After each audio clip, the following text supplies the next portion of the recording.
Ladies and gentlemen, please welcome the moderator of the next session, Kathleen Koch. Good morning.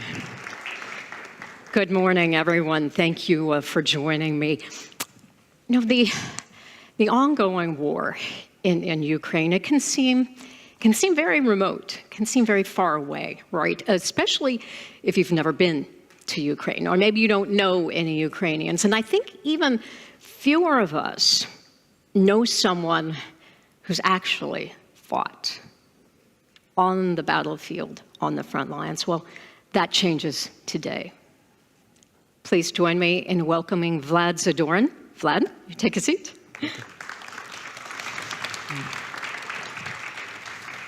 Vlad he joined the Ukraine Marine Corps as a young man, still a very young man, but he was a member, an officer of the 35th Separate Marine Brigade. How old were you when you joined the Marines? I was only 28. In 2019, I signed a contract with the Armed Forces of Ukraine in Marine, in the 35 separate brigade, Marine Brigade, named after Mikhailo Ostrogradsky.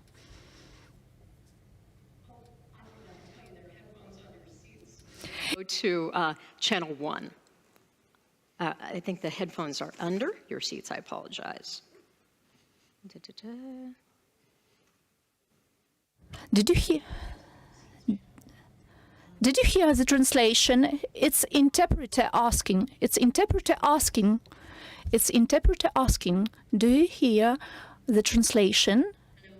Could someone give us the translation of what Vlad said again? Yes, sure. I am here. Yes, sure. I am interpreting. Can you hear me? Can you hear me? Maybe you need to change the channel. Could you hear me? Could you hear me? Could you hear me? Could you hear me? Could you hear me? When you join the Marines. Okay, is that one working? This one is working. All right. We'll just swap it out. It'd be bad if you don't understand. Yes, it would be. Here we go. Let's try this again. All right. Well, I can even hear myself on this one. Okay, so tell us again, Vlad, when you joined the Marines. У 20 років When I was 20, I joined the armed forces in Ukraine. In May 2019, I joined the 35th separate Marine Brigade named after Mikhailo Ostrogradsky. Your time on the battlefield, and I understand that you were involved in the liberation of Zmini Island. That controls basically all the sea routes in Ukraine, around Ukraine there, to the ports at least. я виконував I performed tasks in different areas like Donetsk, Luhansk, Zaporizhzhia, and on the border with the annexed Crimea. I wasn't liberating the Zmyiny Island. We were defending this island. At the same day, we were held captive. So you were taken captive. How did that happen?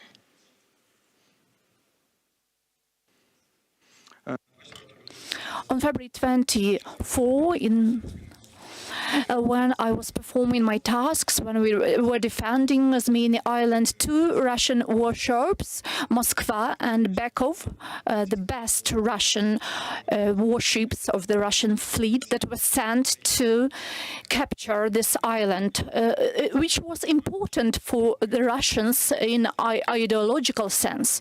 It was important for them to capture is with their best two warships. It was a small piece of rock. There was no even ground. It was rock.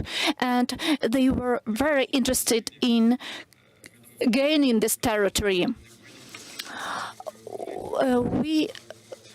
We evacuated civilian people, and right at the moment that they left the island, the Russians attacked us and they bombarded us, and the island was being stormed, and at 5 p.m.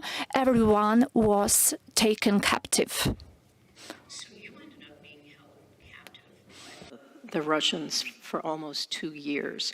I can't even begin to imagine, I know none of us probably can, what that experience was like. How did you get through that?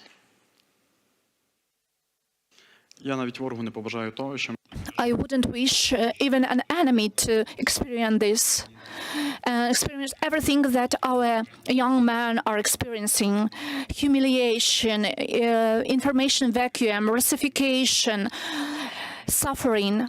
I will tell you what I have experienced and my fellow comrades. I was in Shebekino, in Stary Oskol, in Valuyki, and in Kursk, and in other prisons. They were prisons and colonies. We were held like ordinary prisoners, though prisoners in Russian had their duties and their rights, and we were nothing there. They treated us like spirits, like nothing, and they mistreated us. They stuck needles under our fingernails. They shocked us with 120 volts. They raped us. They raped us through the anal hose in any way they could. They beat us with batons. Me personally, I experienced glass bottles being smashed over my head. My head was broken. Inside, many young men were raped, and many of them were castrated, and they come back home distracted physically and mentally. At first they interrogated us in order to get some information, but later on they interrogated us just for the sake of entertainment. And their personnel learned how to interrogate their own prisoners, and we were like mannequins who were used in order to learn to gain these skills of interrogation. And the worst thing for me was hunger. I used to be a burly marine who weighing 120 kilograms, and after release I weighed only 60 kilograms. I learned how to eat household soap, snails and worms. We were given only 3 slices of bread mixed with sand, with some wooden pieces. In the bathroom, well, we had only 5 or 10 seconds to get a shower. There was a large room, and there was a large drying machine. They closed us there, and we were losing our breath there. They closed us there and kept us there. It was in the Kursk region. It was also a high psychological pressure. Russification started in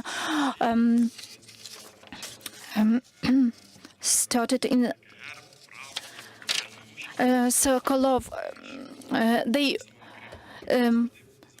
wanted us to learn what is Russian flag, to learn Russian history in their own way. They wanted to teach us that there's no such country, such state, such thing like Ukraine. They wanted us to think that we are an appendix of the Russia. They teach their children this way. And I concluded with my fellow military personnel that the most violent men were the youngest ones, who from the very young age were learning from Putin and his environment that Ukraine is nothing, and that is why they treated us like this. They screamed at us, "You are Ukrainians, you want to go to enter Europe, to join the European Union. You need to support your gay rights." Then they made us strip from our clothes, and they made us dance and sing, and after that we were beaten. And we wanted to show that we are simple young men. We don't want to do this. Over these 2 years, I didn't see any humanitarian organization there who could observe what was happening there. Young men are kept in terrible conditions. Of course, well, there are some prisons where there are good, comparatively good conditions, but all the others are terrible. I don't believe in the Red Cross. They are not present there. They didn't help me at all. They didn't help me or my fellows. Nobody who was in the cell. Observers who were there, they only could laugh at us. These Ukrainians. Some of our men were missing in action, and Russia doesn't confirm this. They are just shooting at our young men when they are surrendered. When they were made to surrender, they just shoot them, and Russia doesn't confirm this fact. And people are missing. This is the verdict for the whole life. How to get them back? How to back our men back? What you have described to us is horrifying. It is inhumane. It has brought me to tears. I'm sure many in the audience and those watching feel the same way. Just incredible. And obviously, one can assume that the reason the Red Cross wasn't brought in to be there and to see the situation is that your captors didn't want them to see the inhumanity of what was going on. Again, what did you draw on? What was it inside you that kept you going? That means you're here with us today. And how did you escape? How are you here with us now today? Дуже важливо те, The very important thing is with whom you are in your cell. I knew different military men. There were IT men who were interested in IT. There were some gardeners who were interested in gardening, someone who learned languages. And these small talks, they helped us to survive. Of course, there were collaborators among us, and they come back to Ukraine. All the Ukrainians needed to be returned. But the people that surround you in a cell, it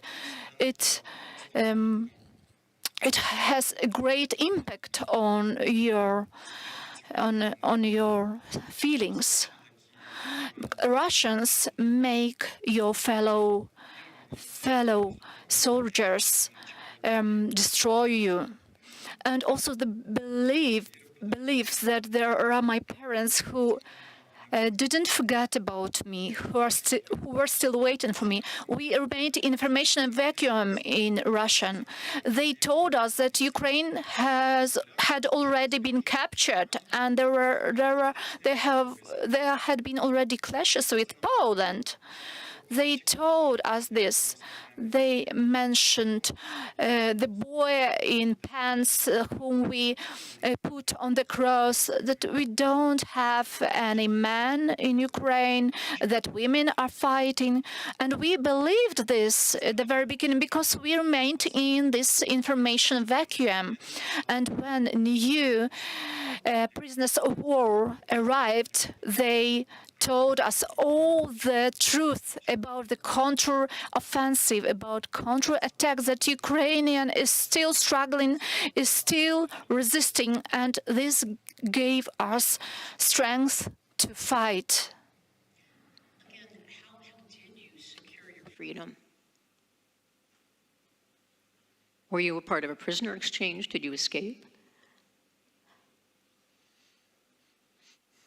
3 січня 24 року відбувся самий масштабний обмін 230 осіб, і я в тому числі. Це мій другий обмін був, тому що першого разу мене не обміняли одного, і я залишився на 1 рік ще в Курску.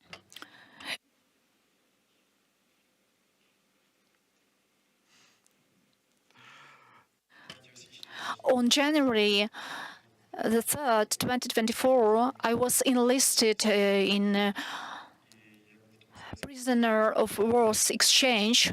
There were 230 people enlisted. It was my second chance because for the first time when there was the exchange plan, the swap, they didn't let me go, they didn't release me. I was the only person who returned back to captivity.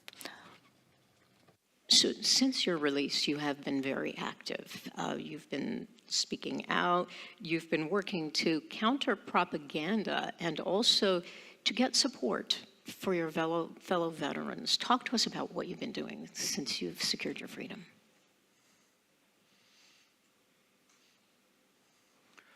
Для мене дуже важливо те, It's very important for me. The thing that there are many of our boys that are still in captivity, and I want to fight for their release.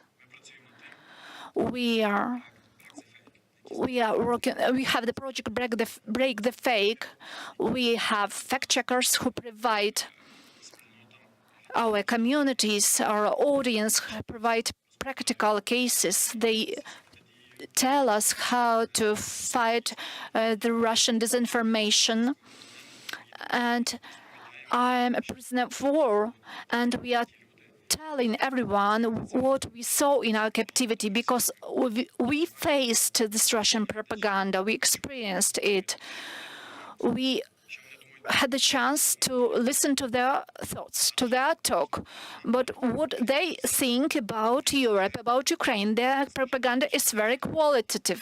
They spent a huge amount of money in order to disinform their people. Information from Ukraine, from Europe, doesn't enter Russia. A large number of web pages are blocked in order to prevent Russian citizens from knowing what happens in Ukraine, that Russian soldiers are really fought back, that they are gaining only 20-30 kilometers. And the Russians think that it's a right thing to destroy Ukraine. Over the last 3 days, we've had many times that you can learn a lot from Ukrainians. Well, we in Ukraine have been blocking sources of Russian propaganda for several years now. We analyze web pages, we check facts, and we block them if needed during only several months. It's a quick process, believe me. And right now, there are dozens, even hundreds, even thousands of web pages with the Russian propaganda here, I mean European countries. They want to destroy the mental state of people. They want us to capitulate. And our demography shows that our people are ready to fight to further. We don't want to raise the white flag. We want to continue our fight because we are Ukrainians. Tell me what you're doing to help your fellow veterans, and what are the challenges you're seeing them face as they try to reintegrate in society as the war is still going on?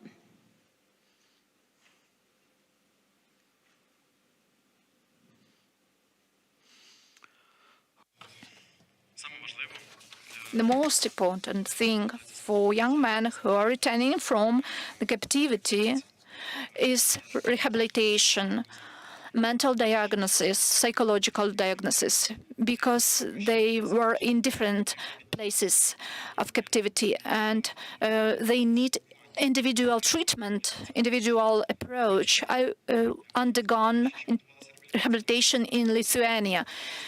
There are a lot of young men who have been traumatized in Ukraine, who have been injured, and their needs are so different. And our state, Ukraine, isn't able to treat all of them. And thanks to Europe, I mentioned Lithuania here, but I would like to mention also Germany, Switzerland, Sweden here. Our young men are undergoing rehabilitation there as well. We need not only physical rehabilitation, but also psychological rehabilitation. We need our fellow veterans surrounding us, because they will be people who understand one another in the best possible way. They need to communicate with each other. And if they don't receive assistance, they are just getting addicted to drugs, to alcohol. We are planning to take our young men to Greece in order for them to be rehabilitated there, to have some rest. This way. There are so many people here at this event. We have decision makers, we have leaders in the public sector, the private sector, the military.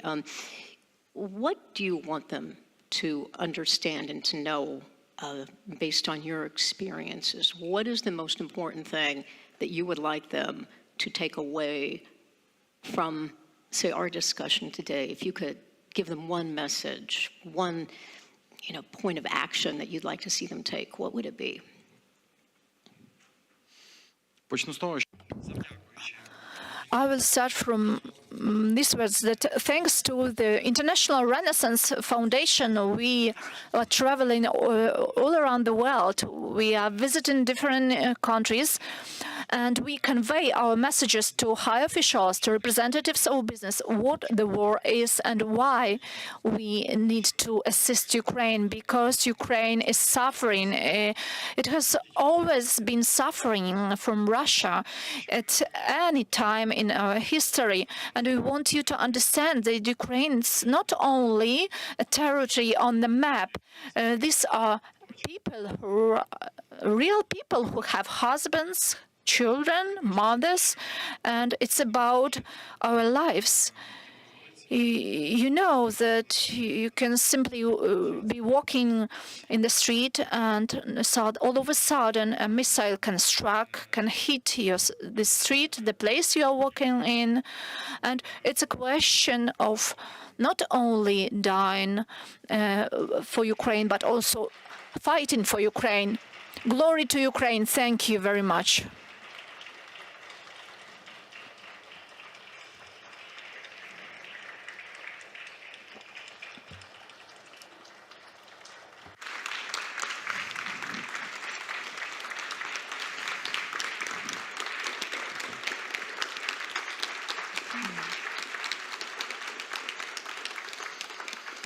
Let's sit. We have just another minute.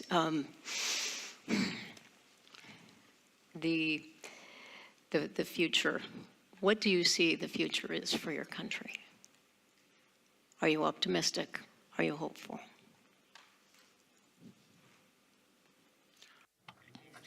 In any case, I believe that Ukraine will regain our borders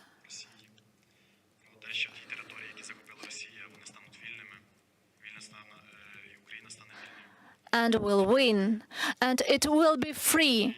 It is free, but we still have a neighbor that always want to capture our territory. I believe Ukraine will be prospering. I believe that we will have a strong army. Europe needs to understand that Ukraine is a summit, and a summit needs to be strong. Because we have the so-called big brothers who constantly want to deprive us of something. And that's why we need to be ready to fight, to defend not only ourselves, but also you. Ladies and gentlemen, please join me in thanking our incredible guest, Vlad Zadorin. Thank you so much.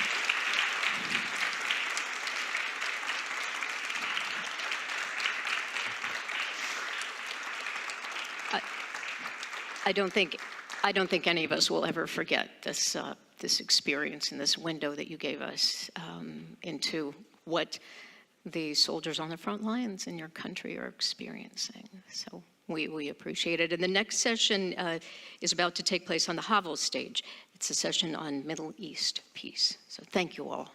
Thank you, Vlad.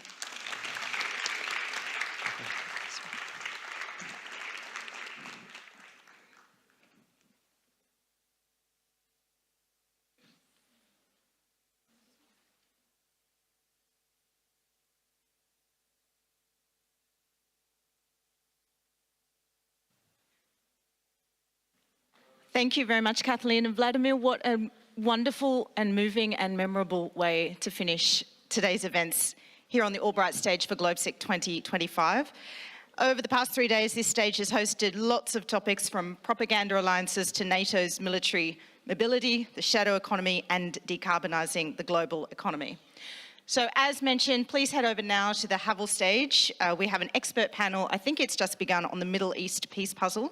And then we will have a GLOBSEC chat featuring the Czech Minister of the Interior, Vít Rakušan. So if you would like to go there now, this stage will be closing for GLOBSEC 2025. Thanks so much for your attendance.